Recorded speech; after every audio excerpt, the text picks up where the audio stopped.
Hordoftoonni amantaa kiristaanaa hundi Yesuus akka Waaqa ta'etti hubatu. Ammas ilma Waaqaa akka ta'etti fudhatu, fannoos qabatu. Egaa maaltu bakka hedduutti isaan baqaqse? Sababa maaltu akka qoqqoodamaniif isaan dirqisiise? Viidiyoon kun haalaa fi sababoota kiristaana Ortodoksii fi Kaatolikitti gargar baasan ibsaa hanga dhumaatti hordofaa. Bu'uurri amantii kiristaanaa kan Naayisiin yookaan Niqiyaa Kiriil jedhamuun beekamu bara 325 Niqiyaatti biyya amma Turkii jedhamtu keessatti tumame. Bu'uurri amantaa Naayisiin dhimmoota amantaa kiristaanaaf bu'uura yookaan hundee jedhaman kanneen akka Waaqa tokkichaa, waaqummaa Yesuus Kiristoosii fi ilma Waaqaa ta'uu isaa murteesse. Akkasumas hafuura qulqulluu, mana kiristaanaa, cuuphaa fi du'aa ka'utti amanuu raggaasise. Murteen Naayisiin inni bara 325 kun hanga har'aatti gaalee guddicha kiristaana hunda Kaatolikii, Ortodoksii, Protestaantii fi kan kana fakkaatan hundee irraa walitti hidhu ta'ee itti fufe.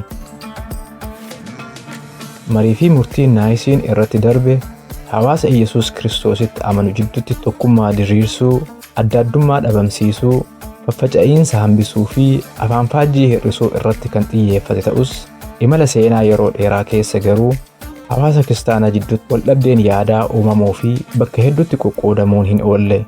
Barootaaf waldhabdeen uumamaa fi rakkoon garaagaraa kuufamaa turus hanga bara 1054tti kiristaanni ifatti bakka lamatti waldaa bahaa fi dhihaatti jechuun Ortodoksii fi Kaatolikitti hin qoodamne ture. Qoqqoodamiinsi waldhabdeen guddaan hawaasa kiristaanaa jidduutti kan uumame bara 1054tti. Waldhabdeen kun kan goolabame hawaasa Yesuus Kiristoositti amanu bakka lamatti waldaa bahaa fi waldaa dhihaatti addaan baqaqsuudhaan.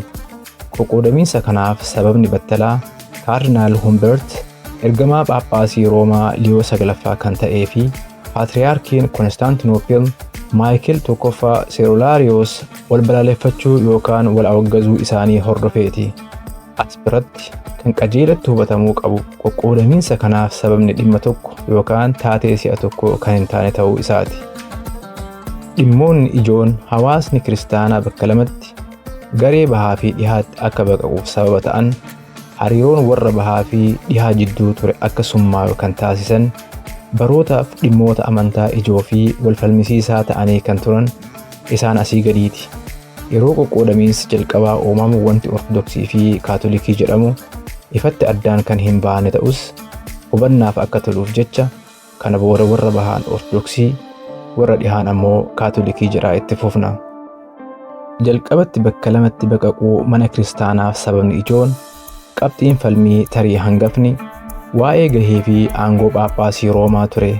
Waldaan warra dhihaa kan boodarra Kaatolikii ta'e kan Phaaphaasiin akka bakka bu'aa qulqulluu Phexros ta'etti hubattu, Phaaphaasiin Roomaa guutummaa mana kiristaanaa addunyaa hunda irratti olaantummaa fi aangoo qaba jetteeti kan fudhattu. Waldaan bahaa Ortodoksiin Phaaphaasiin Roomaa Phaaphaasota Konstaantinoopil, Aleksaandiriyaa, Antiyookii fi Yerusaalem biratti kan jalqabaa Primaas Inter Pares dha malee caalaa yookaan ol aanaa miti jetteeti kan amantu. Warri booda Ortodoksii ta'ee fottoqe Phaaphaasiin Roomaa mana amantaa kiristaanaa irratti aangoo guutuu qabaachuu isaa fudhachuu dide. Bulchiinsa waldaa ilaalchisee abbaan aangoo olaanaa mana marii Phaaphaasotaa Ecumenical Council dha malee olaantummaa nama tokkoo miti murtii jedhu irratti cichite. Sababni qoqqoodamiinsaa inni lammaffaa waa'ee Filiyookuweeti. Filiyookuween falmii amantaa teewooloojii guddaa jechoota bu'uura amantaa Naayisiin irratti kan xiyyeeffatedha.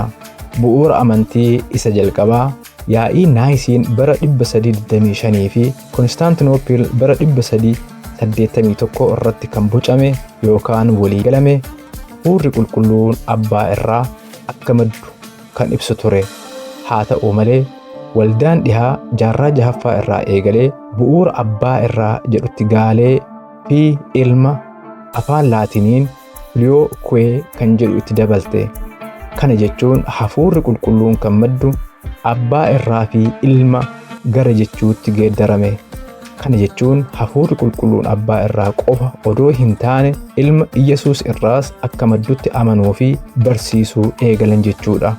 Jijjiirraan kun akka warra Kaatolikiitti waaqummaa ilmaa cimsuuf kan yaadame ta'us warra Ortodoksii biratti akka jijjiirama hayyama malee bu'uura amantii isa yaa'ii Ekumenikaaliin Naayisiin irratti kaayame irratti geggeeffametti kan ilaalame.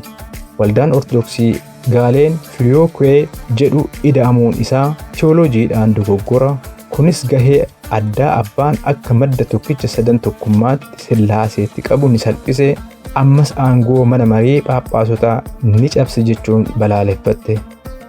Adda addummaa garee lamaan jidduutti uumameef wal hubannaa dhabameef wantoota gumaacha godhan keessaa tokko afaanii fi aadaadha.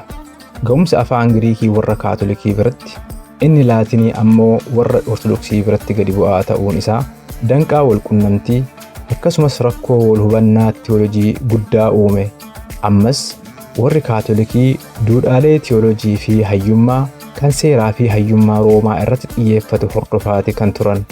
Faallaa kanaa warri Ortodoksii hordofaa kan turan falaasama Giriikii fi teolojii iccitii jechuun miistikaal teolojiidha.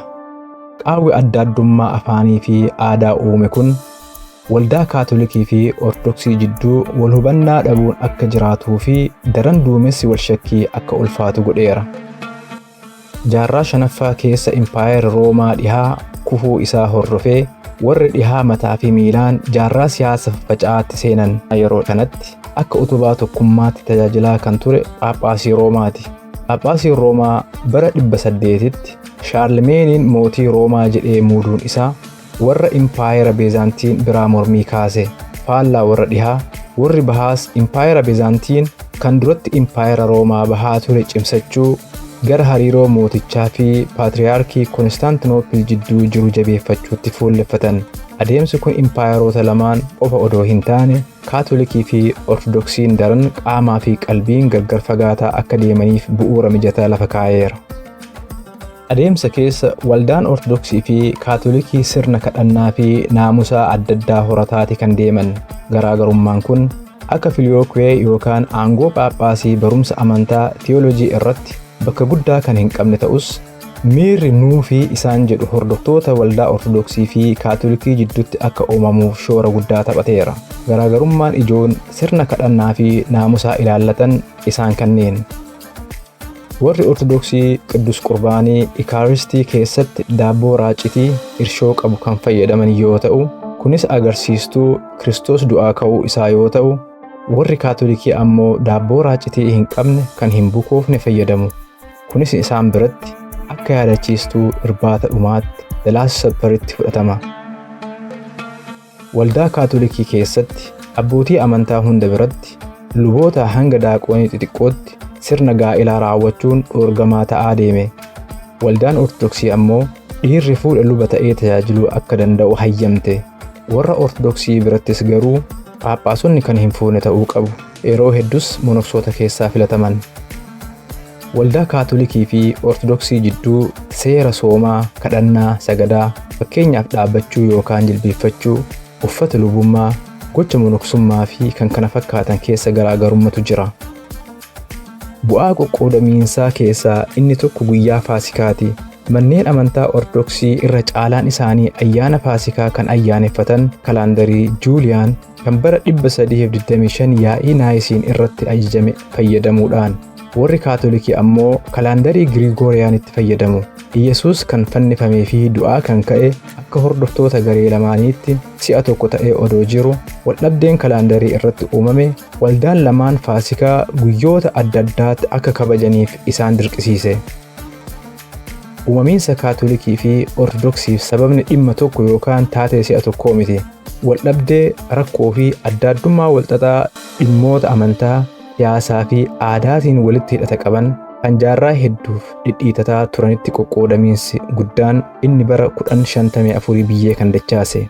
Taateen bara 1054 fiixee waldhabdee yeroo dheeraaf kuufamaa tureeti. Bara 1054 boodas taateewwan waldaa lamaan gargar fageessan hariiroo isaan jidduu jiran daran hadheessan hedduu turan. Fakkeenyaaf bara 1224tti yeroo waraana fannoo arfaffaatti Magaalaan Konstaantinoopil warra fannoo Laatiniitiin gara jabummaadhaan saamamuun isii garee lamaan jidduutti hiddi wal jibbiinsaa akka gadi fagaatu taasise abdii Kaatolikii fi Ortodoksii jidduutti araara buusuu fi tokkummaa deebisuu eebjuu taasise. Like, share, subscribe godhuudhaan beekumsa manaa fi nama hedduu biraan gayaa. Viidiyoo kana fakkaatu akka hojjannuuf humnaa fi hamilee nuuf ta'a. Yaada keessanis comment section keessa kaayaa. Galatoomaa hanga viidiyoo biraatiin walitti deebinutti nagaatti.